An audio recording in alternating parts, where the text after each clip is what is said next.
Good evening everyone. Today's session is about maximum pooling. In this lesson we are going to learn about condense with maximum pooling, which in Keras is done by maximum pool 2D layer. Adding one more condensing step to the model, we will get maximum pool layer with condense layer. To add this, we'll use layers.convolution 2D with filter size and kernel size, and maximum pool layer with pool size. A maximum pool layer is much like convolution layer, except that it uses maximum function instead of kernel. Let's take another look at the extraction figure from the last lesson. Remember that max pool layer is condensed step. For example, now we'll be applying the max pooling. Let's add a condensed step to the feature extraction.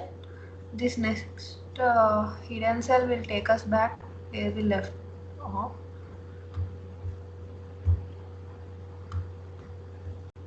Next, coming to translation invariance, we call 0 pixels unimportant, and the blank space still positions the feature within the image. And when maxpool 2D layer removes from some of these pixels, it removes some of the information in the feature map. This gives a convert a property called translation invariance. This means that a convert with maximum pooling will tend not to distinguish features by their location in the image. This is some of the examples in step by step. What happens when we repeatedly apply maximum pooling to the feature map? The two dots in the original image became indistinguishable after repeated pooling. In other words, pooling destroyed some of their positional information. Since the network can no longer distinguish between them in feature maps, it can't distinguish them in original image. Coming to conclusion, this concludes with the adding maximum pool layer to the condense layer. Now we'll be seeing the exercise. In these exercises, you will conclude the feature extraction. In exercise 2, explore how invariance is created by maximum pooling, and then look at different kind of pooling, average pooling. Firstly, we'll run the cell below to set up everything.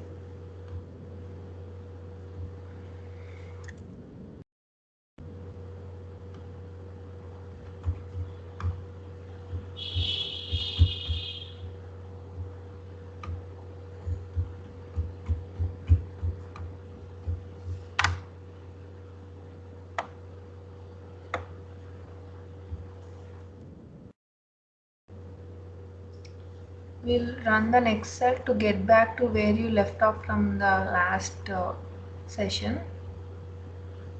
We'll use a predefined kernel this time. And first step is to apply the pooling to condense layer.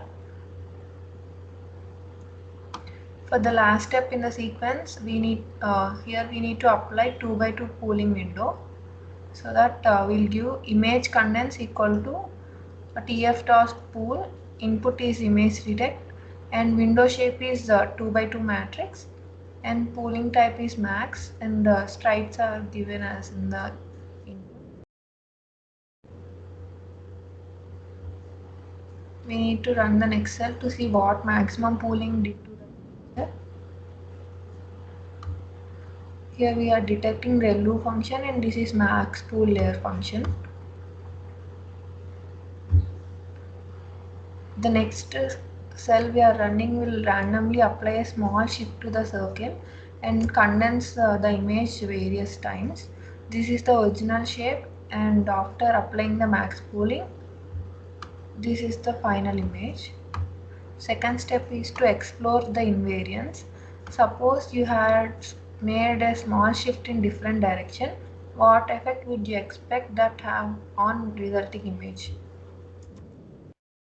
In the tutorial, we talked about how maximum pooling layer creates the invariance over small distance.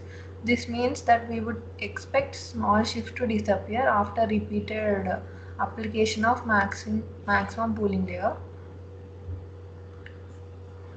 Next, we need to run this cell few times to get new layer works.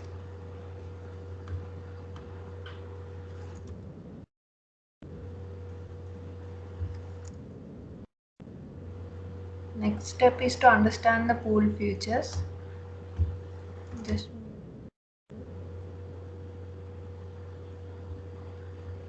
so by concluding, in this lesson we have learned about the condensing with maximum pooling layer. Thank you.